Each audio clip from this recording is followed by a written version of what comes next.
as declarações recentes do presidente Lula podem levar o Trump a aumentar as tarifas e sanções comerciais contra o Brasil? Não, acho que já mandou as sanções, né, as tarifas mais altas de todas dessa rodada. Uma coisa que aconteceu que eu acho preocupante é que o Brasil saiu do anonimato. E o Brasil entrou no olho do furacão da geopolítica. A gente tava bem assim... Não tem mais essa de... passo desapercebido, fala o que quer. Deixa o Brasil falando as coisas que ele quer. Não é mais isso. O Brasil, o mundo está diferente, o mundo está mais à flor da pele, o mundo está mais tenso. Cada disputa vale mais, o tabuleiro está menor, cada peça movimentada afeta.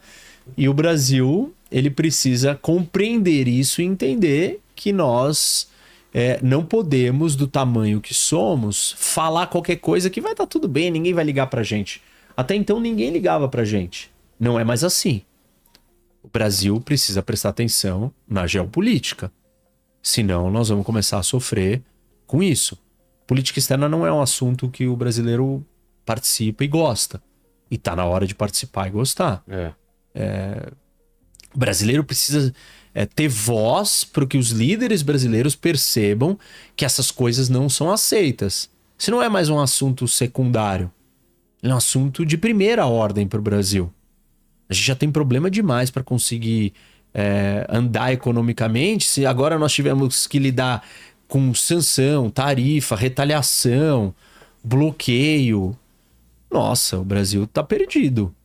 Professor, Trump versus Lula ou esse tarifaço aí de 50%, o que tá acontecendo? E para onde vamos? Uma das perguntas que a gente pode responder é: por que isso aconteceu? E Quem causou isso? Quem é a causa disso? E basicamente até agora acho que eu mapeei 8 possíveis causas. A primeira causa é... A reunião dos BRICS aqui. E o que eu não vou falar em ordem de importância. Tá. Vou falar em ordens aleatórias. Tá. Depois eu explico qual que eu acho que é. Tá bom. Uma delas, de novo, não é a ordem do que eu acho que é, né? Bolsonaro. Isso está acontecendo por causa do Bolsonaro. Essa é uma das explicações. Tem um monte de gente que acha que é por isso. Uma boa parte da esquerda quer dizer que as tarifas estão sendo colocadas por causa do Bolsonaro. Essa é uma explicação. Por causa da prisão do Bolsonaro. Isso, pelo que está acontecendo com o Bolsonaro. Tá. Essa explicação tem algum embasamento? Tem nas falas do Trump. Porque a carta dele fala disso. E muita gente está usando o fato da carta começar com esse assunto como um indicador de que é o fator principal. Começou com isso, então é isso. Não. Tipo assim, não necessariamente. Tá bom que ele começou com isso. Pode ser que seja o assunto menos importante. Eu começo do mais suave até chegar no mais pesado. Tipo assim, não dá pra gente dizer que esse é o fator, é o critério determinante pra dizer que é o Bolsonaro. Porque a carta começa com ele. Não, mas ele postou na rede social. Ele postou na rede social também sobre o Netanyahu. Que a investigação do Netanyahu é um absurdo e tal. E as pessoas que falam que é por culpa do Bolsonaro usam as falas do Trump e a fala da carta para justificar isso. Nem toda fala de um político ela corresponde a uma intenção. Ela não é o motivo pelo qual ele está fazendo uma coisa. As falas têm um papel retórico, tem um papel de apaziguar a sua base, tem um papel de você distrair as pessoas, tem um papel, deixa eu dar alguma coisa para alguém já que eu tô nesse contexto. Então tem um monte de razões para ele ter falado isso. A gente não tem informação suficiente para dizer que é só por isso. A minha análise mostra que não é por isso. Hoje mesmo, ontem, o Trump virou e falou assim: eu não sou amigo do Bolsonaro. Eu não conheço ele.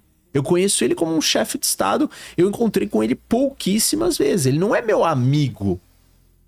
Se ele não é seu amigo, você não está disposto a sancionar um outro país que você tem superávit, que você ganha dinheiro com esse país para salvar essa pessoa que não é seu amigo. Então, assim, não é só a fala dele, é todas as falas que tem que ser consideradas e você colocar na mesa. A amizade, suposta amizade que o próprio Trump disse que não é amigo, não vale mais do que os 450 bilhões de dólares que os americanos ganharam com o Brasil nos últimos 15 anos de comércio. Porque os Estados Unidos têm superávit com o Brasil. Ao contrário do que diz a carta, né? Isso, ao contrário do que diz a carta, ou seja, tá aí, mais um argumento para mostrar que nem tudo que está escrito ali é real, é bem pensado, é bem elaborado e quer dizer a verdade. Ponto. Não é só porque está ali que está cravado que é por isso que a culpa é do Bolsonaro. Tá. Talvez existam segmentos de bolsonaristas muito fiéis que também acham que isso está acontecendo para salvar o Bolsonaro. E talvez hoje eles estejam mais envergonhados porque essa é a narrativa que a esquerda quer emplacar. Então, se ele estiver falando isso, ele está corroborando com a narrativa da esquerda máxima. Então, essa é uma explicação. Segunda explicação por questões comerciais. E a carta fala disso. As questões comerciais, elas se dividem em dois temas, porque o Trump confunde os dois temas. Um eu tenho superávit ou déficit com as nações que eu estou comercializando. Ou seja, eu vendo mais ou eu compro mais. Se for só sobre esse assunto, a carta não faz sentido, porque os Estados Unidos é superavitário com o Brasil. Mas um segundo elemento das discussões comerciais todas que o Trump traz não é a discussão de se é superavitário ou não a relação comercial. É do Brasil ser protecionista. Isso. E neste ponto... Tem razão. Tem razão, porque o Brasil é protecionista. Mas já não é superavitário, então que diferença faz ser protecionista? Bom, se tirar as proteções, vai ser ainda mais superavitário. Então, os Estados Unidos está deixando de ganhar muito dinheiro com o Brasil por causa das nossas políticas comerciais. Então, essa é uma possível explicação do porquê. E ela tem uma sustentação numa parte dela, na outra não. Entendi. Terceira explicação. Liberdade de expressão no Brasil está sendo cerceada. E o Trump é um defensor da liberdade de expressão. Então, vamos lá. Vamos às verdades e às análises. O governo americano usou o argumento da liberdade de expressão com algum outro país? Usou. Usou? Com a Europa. É? O Vance foi naquela reunião em Munique, naquela conferência. J.D. Vance foi na conferência e falou que a Europa é woke porque ela cerceia a liberdade de expressão dos outros partidos ou grupos políticos que estão à direita. E ele estava se referindo ao AfD na Alemanha. Então, ele usou o argumento da liberdade de expressão para criticar a Europa. Eles não atrelaram tarifas à Europa a esse tema. Eles não viraram e falaram assim, eu vou impor tarifas para a Europa porque vocês cerceiam a liberdade de expressão. Não diretamente numa carta falando isso. E dá para fazer a interpretação que a carta quis dizer isso quando ela fala das redes sociais. Mas esse é um quarto ponto que eu vou chegar lá. E não dá para você achar que isso preocupa o Trump. Porque o Trump está preocupado se a China cerceia a liberdade de expressão? Não. O Trump não está preocupado se a Arábia Saudita cerceia a liberdade de expressão. Então, não dá para dizer que o Trump é um defensor da liberdade de expressão no mundo. Acima de qualquer outra coisa. Isso, e eu não tô nem dizendo que isso é negativo ou positivo, ele só não é, ponto. Não importa, ele não está defendendo a liberdade de expressão no mundo.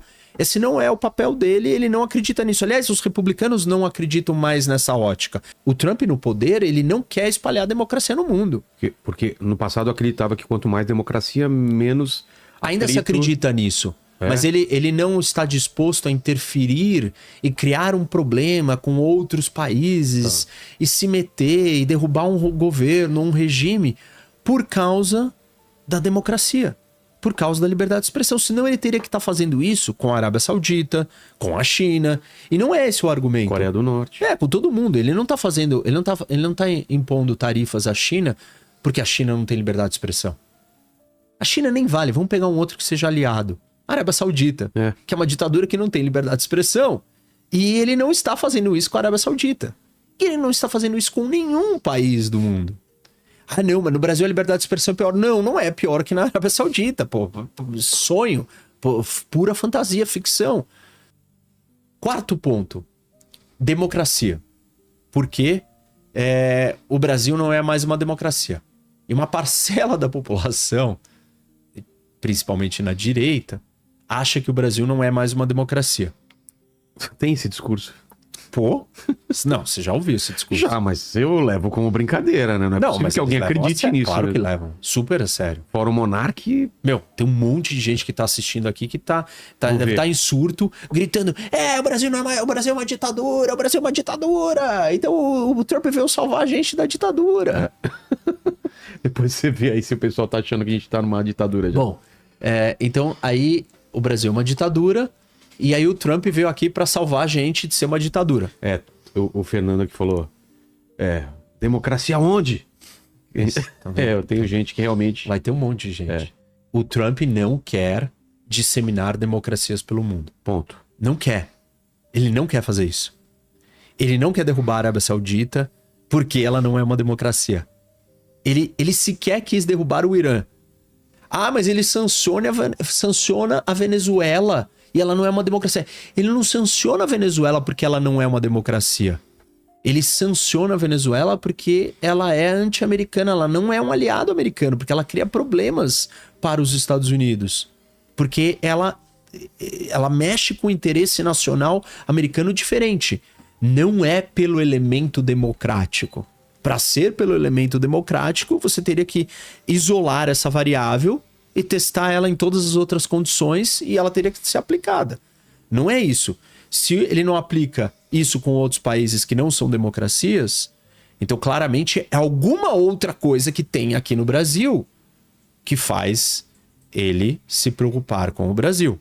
Mesmo que o Brasil tenha problemas democráticos e ele pode ter, porque democracia não é absoluto, não são valores absolutos. Sim. Você não vira e fala assim, você é uma democracia, você não é uma democracia. Alguns dos três poderes em algum momento pode Você tem uma escala que vai do menos democrático ao mais democrático. Tá. Claro, chega uma hora que você fez tanta coisa não democrática que você cruzou uma linha e não dá mais para te chamar de democracia de forma alguma.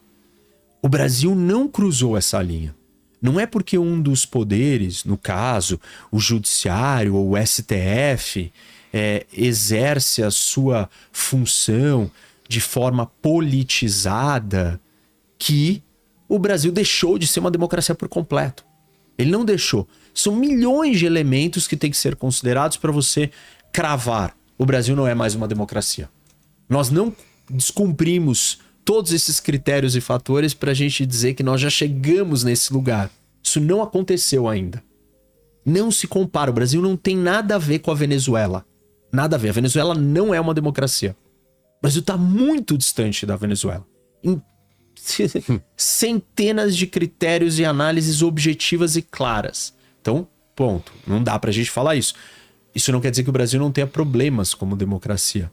Pode ter os problemas que forem. Mas não dá pra dizer que o Trump tá escolhendo isso. Porque tem outros lugares que tem problemas também e ele não está fazendo isso. Então deve ter alguma outra coisa aqui que tá fazendo ele fazer isso. Quinto argumento. Quinta possível explicação. Ele quer proteger as empresas de tecnologia dos Estados Unidos. Por causa desse aviso em relação às Por redes causa sociais. das medidas do STF em relação às redes sociais. E aí o argumento ele surge da seguinte linha de raciocínio. As empresas de tecnologia estão próximas do Trump. E a gente precisa resgatar quem está próximo e como elas estão próximas. Por que elas todas se aproximaram do Trump? Por causa de uma figura. Elon Musk. O Elon Musk pegou o dinheiro dele, botou na campanha, virou um ativista político, parou a vida dele, abandonou todos os negócios dele, levou os negócios dele a quase falência para querer virar ativista político. No meio desse processo, ele gastou muito dinheiro, ele entrou dentro do governo, ele vivia colado do Trump, e aí, quando o Trump ganhou, o que todos os outros, ou quando eles viram que o Trump podia ganhar, o que os outros tinham que fazer? Se aproximar. Porque senão, qual é um dos maiores inimigos do Sam Altman, que é o fundador da OpenAI, do ChatGPT, é o Elon Musk. Se você vai deixar o seu maior rival, inimigo, do lado do cara que é o dono do país, assina, que é o poderoso, que assina você tá mal, né? O outro cara tem uma empresa espacial concorrente da SpaceX, que é o Jeff Bezos.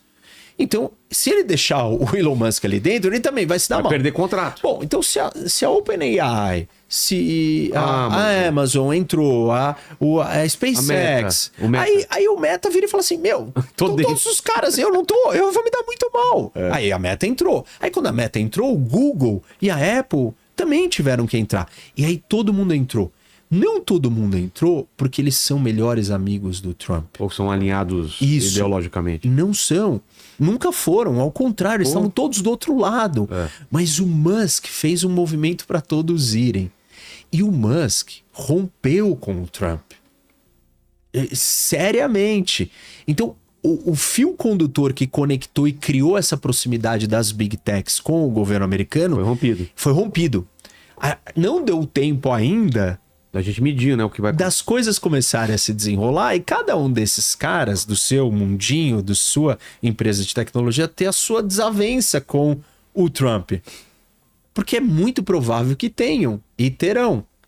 E aí, então, os Estados Unidos não têm por que fazer essa defesa incondicional dessas empresas.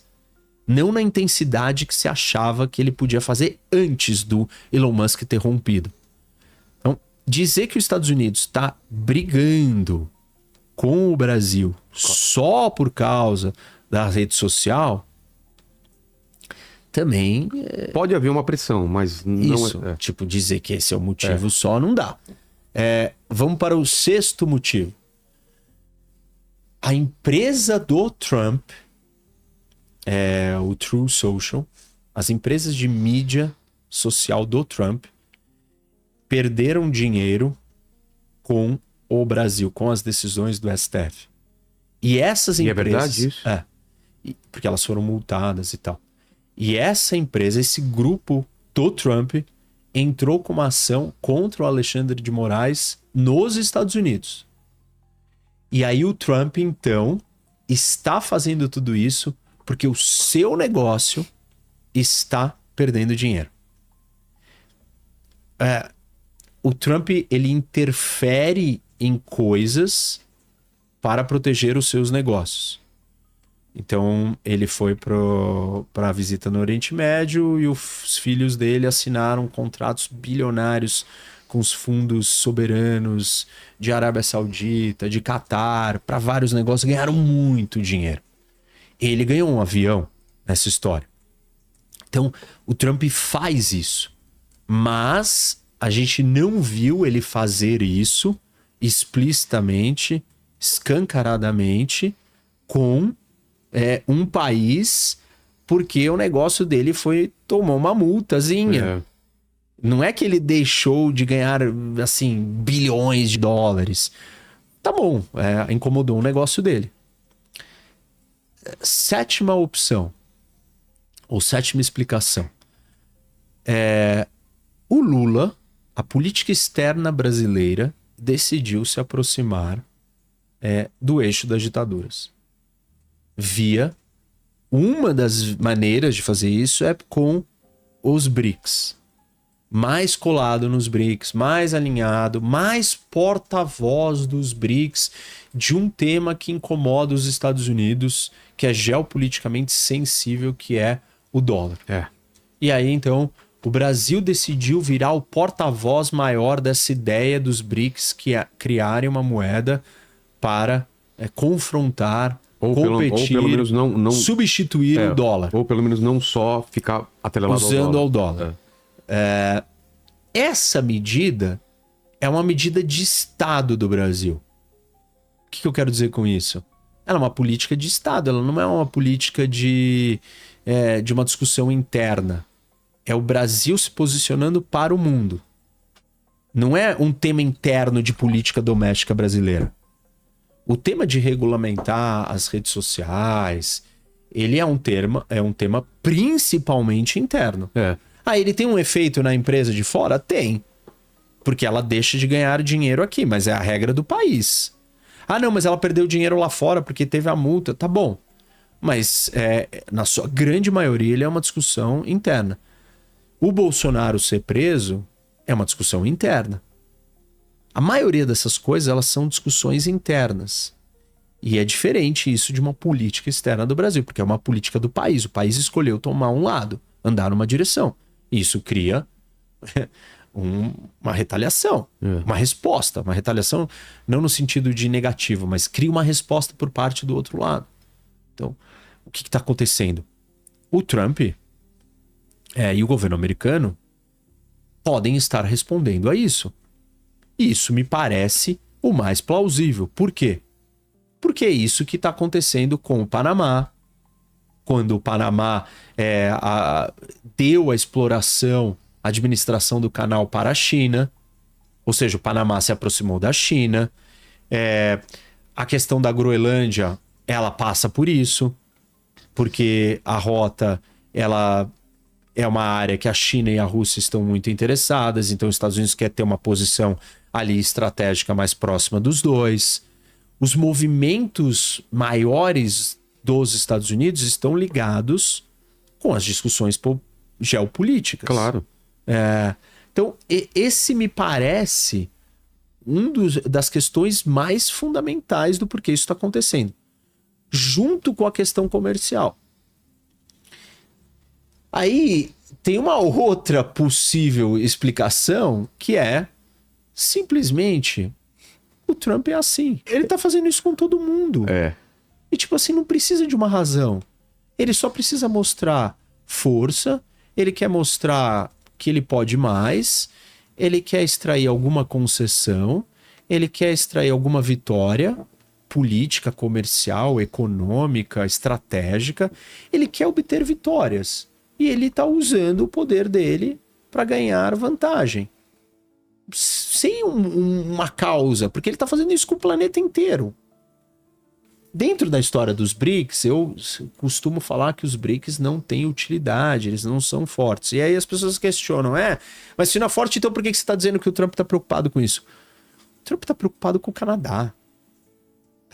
O Canadá é uma nação, assim, basicamente nula no mundo, geopoliticamente falando. Ele não tem tamanho, não tem força, não é uma ameaça, é um país pacífico, pacato, quieto. Qual é o problema que o Canadá tem com os Estados Unidos? Nenhum. E o Trump está incomodado com o Canadá. Então, você não mede a reação do Trump só em termos do que representa real de ameaça. Ele se vendeu e ele se posicionou como um líder forte. Um líder forte responde a qualquer cutucada. O Brasil sair falando todo dia que tem que acabar com o dólar é uma cutucada. E por que eu vou me calar? Não importa que isso não vai se materializar. Não importa que esse grupo não é forte. Ou falando sobre a atuação dos Estados Unidos no Irã. Isso, não importa o que seja. Por que eu vou deixar barato? Se eu não deixo barato com o Canadá, que é meu vizinho, meu parceiro, meu aliado, meu amigo de longa data, inofensivo a mim, por que eu vou deixar um outro país falar o que quer sobre mim? Então, basicamente, tem um monte de fatores, né? A gente pode olhar sobre todos esses. Eu acho que os três principais. Porque eu sou assim, eu faço assim, eu faço isso com todo mundo. Porque os BRICS, a política externa brasileira, no geral, a maneira como o Lula se coloca, cada vez mais próximo da China, tal, defesa, porta-voz dessa história. Próximo da Rússia. Isso. Até porque ele já falou que todo mundo dos BRICS que adotasse essa moeda ia ter 10% de tarifa. Então, já existe uma coisa em paralelo, objetiva, dita por ele. E a terceira é a questão comercial. Eu misturaria essas três e falaria, bom, essas são as 3 causas. As outras, elas não são as causas de verdade, mas na política nem tudo que é dito é o que é. Não, tem bomba de fumaça. Você tem- precisa falar coisa, você precisa apaziguar a sua base, você precisa sinalizar para um potencial aliado e para o mundo, ó, seja meu aliado que eu vou te defender. O que é te defender? Não custa nada intuitar um negócio, né? Em lá escrever um post sobre uma coisa do Bolsonaro. Isso não cria um problema para ele. Não tá alinhado com o Lula, de repente esse é o jeito dele se aproximar do Lula. Ou fazer o Lula se rebaixar a ele, né? Ou vir falar com ele. Então, essas outras coisas que ele fala, não necessariamente elas têm relevância real. Mas me parece que esses três motivos são os principais. Aí, quais são as consequências disso? O Trump vai levar isso adiante? Começa em 1º de agosto? Na maioria das vezes ele tem recuado. Por isso que é tackle. Trump always chickens out. Todas recuaram. E ele impôs tarifas para a Indonésia na ordem de 32%.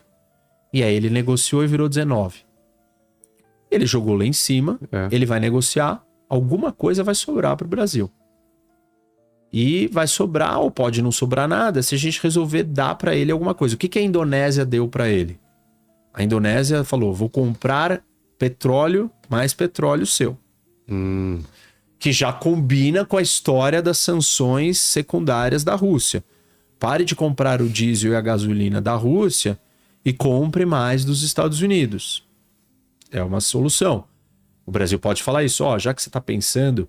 E se eu comprar mais de você? Se eu comprar mais de você, eu te ajudo a colocar pressão, porque ele não está fazendo isso porque ele quer só que ele coloque pressão na Rússia, ele quer que os outros países virem para a Rússia e falem, acaba com essa guerra, eu não quero parar de comprar de você, eu sou seu aliado. Então, se o Brasil chegar na mesa e virar para o Trump e falar assim, eu estou disposto a não comprar mais diesel e gasolina da Rússia e comprar de você. Isso vai te dar mais dinheiro, porque eu vou gastar dinheiro com você, e eu vou te ajudar a conseguir o seu outro objetivo tão importante, que é acabar com a guerra. Com certeza o Trump faz o acordo. Mas eu duvido que o Lula coloque isso na mesa. Certamente não vai colocar. Então, assim, a primeira pergunta é: quanto que o Trump vai manter dos 50%?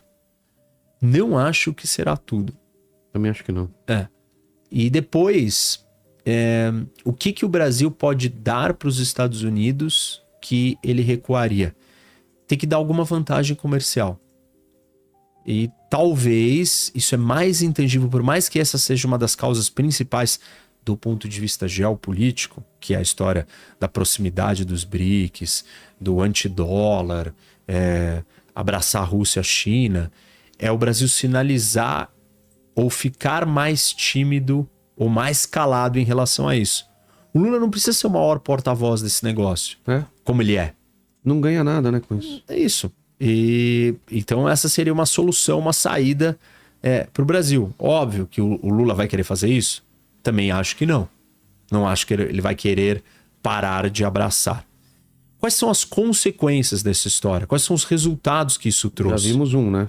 Subiu a popularidade do Lula. Isso. Como aconteceu no Canadá. Exatamente. Então pronto. Canadá, o que aconteceu? Se o objetivo... Quem ganhou a eleição foi o outro lado. E ele estava enfraquecido. Tava. Totalmente enfraquecido. Então, o Lula ganhou uma sobrevida que ele não tinha. Porque tem um inimigo externo. Inimigos externos são os melhores inimigos. Para juntar. O espantalho de longe que não é brasileiro. É nós contra eles. E até gente que é bolsonarista tá tendo que conversar com o Lula agora. Por quê? O agronegócio vai ser mega prejudicado com isso. Então. E eles são super bolsonaristas, são super à direita. E agora eles têm que negociar e coordenar essa negociação com o Lula. Porque eles é que vão perder. Então, abriu um canal de comunicação com um setor que não falava com o Lula. Mais uma vitória política para o Lula. Qual é o objetivo do Trump? O objetivo dele é fazer o Bolsonaro vencer? Ou não? O objetivo era fazer o partido do Trudeau vencer ou perder. Essa é uma das consequências. Tem várias outras ainda piores. A gente pode ser jogado pro colo da China ainda mais. E isso é mega sério. Porque o Brasil já depende demais da China. E tem um monte de discussões sobre isso, né? Esse assunto ele é bem interessante porque ele mistura um monte de temas. Uma das discussões é a ideia de que nós vamos baixar a cabeça para os Estados Unidos. Não acho que a gente deva baixar a cabeça para os Estados Unidos. Mas a gente também não pode baixar a cabeça para a China. Porque aqueles que estão defendendo com unhas e dentes o argumento de que... Defender a soberania. Isso, a soberania. Você está defendendo a soberania contra os Estados Unidos, você vai defender a soberania desse jeito contra a China? Você tem que ser consistente. Eu acabei de dizer que eu não acho que o Brasil tem que baixar a cabeça nem para os Estados Unidos e nem para a China. Em certo grau, óbvio que o Brasil tem que saber que ele está fazendo escolhas, ele é mais fraco, e se ele fizer uma escolha em direção a uma coisa, ele vai provocar um ou outro. E ele tem que saber como conduzir isso e como navegar nesse cenário. Porque aí não existe almoço grátis. O Brasil não pode fazer o que quer e não vai ter consequência. Nós temos que saber qual briga que nós vamos comprar. E não acho que o Brasil pode aceitar que os Estados Unidos entre aqui e interfira em discussões internas domésticas. Não acho legítimo essa demanda e exigência dos Estados Unidos. Do mesmo jeito que eu não acho legítimo que o Brasil também perca a sua soberania se entregando para a China, porque tá tudo bem, somos anti-americano, não queremos que os Estados Unidos dite o que vai acontecer com o nosso judiciário, mas não tem problema a gente depender da China. Então tem muita contradição nessa discussão, né? Da direita e da esquerda. Tem contradições de como os dois lados são apresentados aqui.